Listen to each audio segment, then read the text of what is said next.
Welcome to Chicken Eye Garage.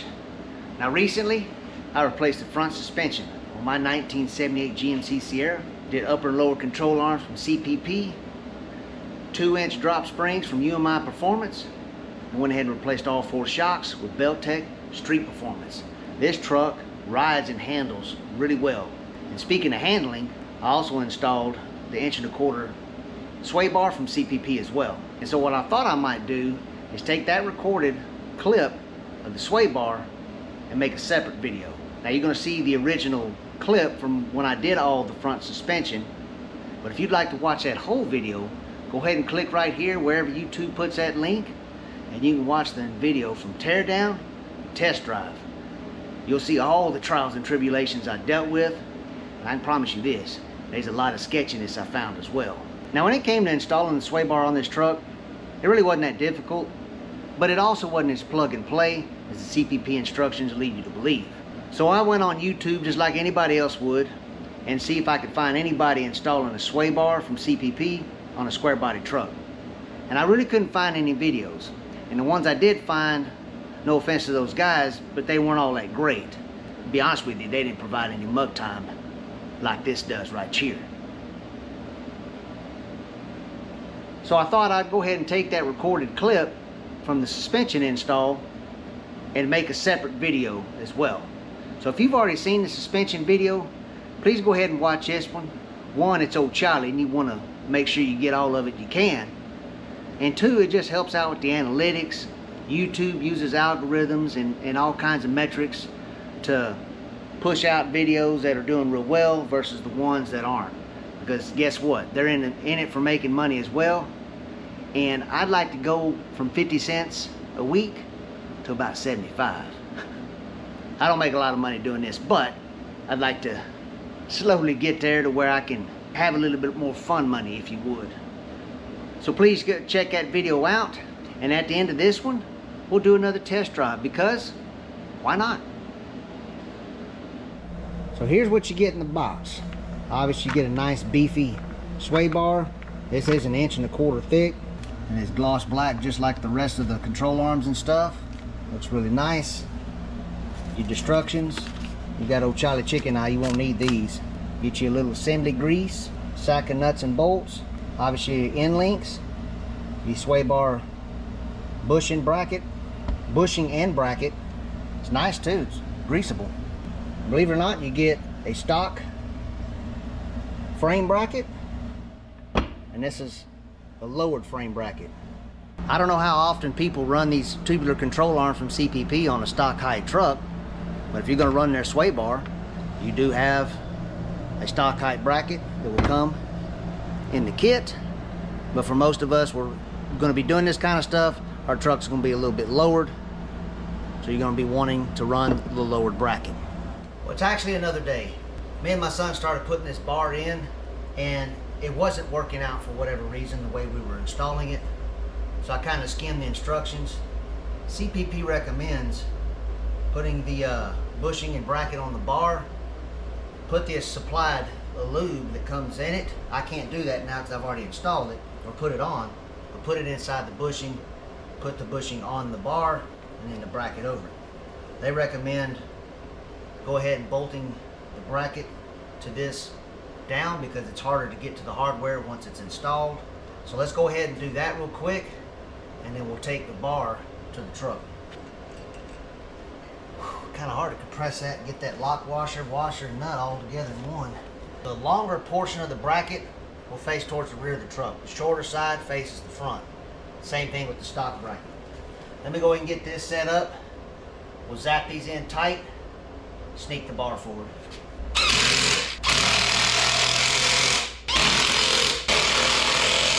Now we're about to part ways on the CPP instructions, and we're going to do it the Charlie way. So let's do it that way. It's going to be difficult because one, they recommend you having your vehicle on the ground, and two, this bar's heavy. Now if you didn't know, the curve will face towards the control arm. Your other bushing on there, and make sure that washer's got a curved edge on it, so make sure that faces towards the polyurethane mount. Spacer. All right, should go through the control arm. Get that started. All right, let me get the other side set up and then we'll commence to installing the bar to the frame.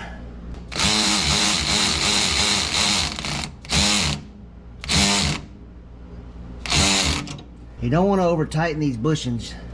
I say you want it even with the washer or slightly less. I'm gonna leave it like that for now. That looks pretty good. So here's the dilemma I was running into yesterday. Now originally I had the bracket mounted to the frame, bar mounted to the bracket. Everything was kind of loose, but it was there. But when I tried to install the end link from the bar to the control arm, it was so far at an angle that it wouldn't work. And I didn't want to mess anything up trying to get it to line up. So I kind of just stopped what I was doing, did a little research, and guess what? Found nothing. Especially on the square body frames, I couldn't find anything on what people were doing. The pre-72 and earlier frames, yeah, you knock the rivet out, make your own holes. That's not that big a deal. But this has already got a hole here. And I don't know if y'all can see, there's one right where my finger's at. That's where the sway bar bracket goes from what I understand, at least from the factory. But when I lift this bar up with the end links tight, look at that. Look how far we are. What was that, 2 inches, inch and a half, somewhere in there? So what do? Do I make new holes? Do I loosen that up some? See if that'll let me pull the bar towards the holes? Get that kind of started and lined up? And then maybe tighten everything together and that'll make it a really nice fit? I don't know. I can kind of tell right now, without the bar being bolted down, that the end link is kind of leaned backwards. So that may be what I do. Loosen those back up, see how well it's going to line up to the frame. So let me try that. So what I did is went ahead and loosened this bracket, the sway bar bushing bracket, to the frame bracket, and I was able to just slide it a little bit back. So let me see what that does. And I also got the end links loose as well. It gets me a little closer. Let me get a pry tool and kind of see if I can't line that up, see what that does. Get that lined up there. See what it's doing to the end links, pulling it back. Is that okay? I have no idea. Now the end link is tight again. This is what I'm coming up with. Got a floor jack up under it. The front hole near the pitman arm, we're going to use that. It's kind of sort of tight, and as you can see, this is what we're going to have to do. See if I can get a light on that. There you go. There's the factory hole, and that's where we need to be. It's got a good tension on it. I think that's going to be good for the sway bar and the functionality of it, but it's not too much to where I'm trying to force it to the other hole. So I'm going to go ahead and drill a hole right there.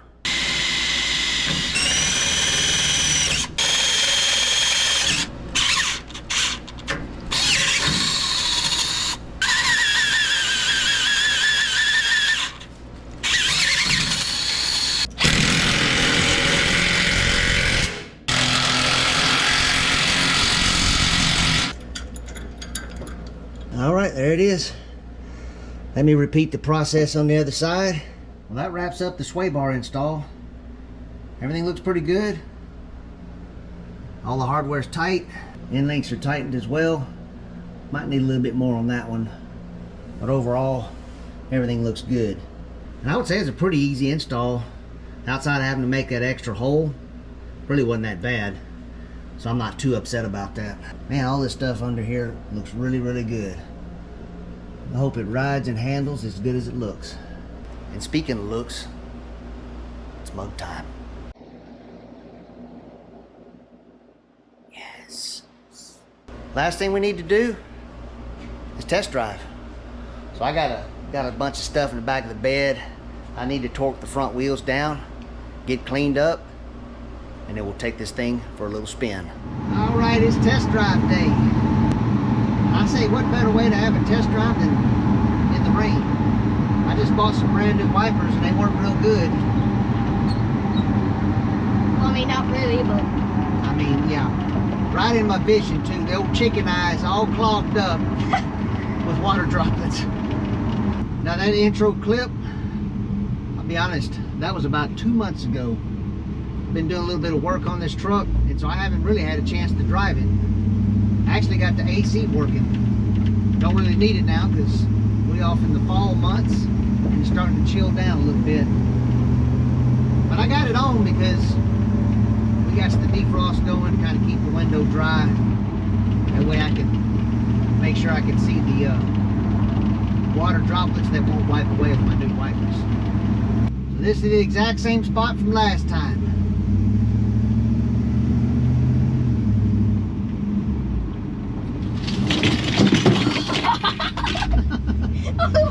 oh, everything just flew out. Yeah, I'm telling you guys, this thing handles great. Ooh! I've always wanted to do the CPP front suspension. Tubular upper and lower control arms coupled with their sway bar. Guys, this thing handles like a dream.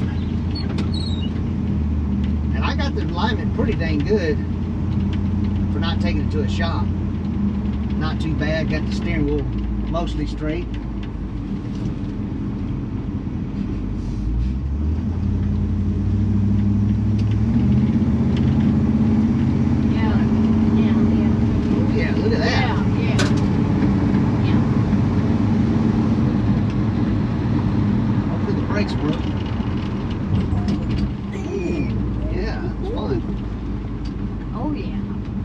Tell you what, guys, to be honest with you, sway bar is a game changer as far as the way your truck's going to handle and drive and just overall how it feels. Now this thing will never handle like a Corvette, but it definitely handles a whole lot better than this thing ever would have from the factory. Even with a factory sway bar stock height, it wouldn't have handled like this thing does now. Here we go. Here we go. You got a 305, you can handle it. Come on, don't die in us. Come on. Full speed. Coming right at you. Come on, at Watch you. yourself. Watch yourself. Woo. Woo. Oh yeah. I wish this thing had the horsepower to match the suspension. This suspension is far superior than it was when I first bought this truck. And if you're unaware, I bought this truck lower. McGaw's drop springs, drop spindles. He did a flip kit in the back, C-notched it, and I think he did a drop shackle. Well, I know he did because I was back there. McGaw's shocks, and this thing rode horrible. But when it was parked, it looked great. It had a nice rate, very low, looks good, but it bottomed out just about every bump you went over. So with everything I did, the CPP upper and lower control arms, sway bar, I went, instead of using those springs, I went with UMI 2-inch drop springs, and unfortunately that raised it up 2 inches. So those McGaw springs settled quite a bit. Ever since I've done the suspension, guys, I've ran over a lot of bumps. Trust me, the area we live in, it's not, yeah, there's a lot of roads that are rough, and this thing absorbs it all, and it has not bottomed out so far.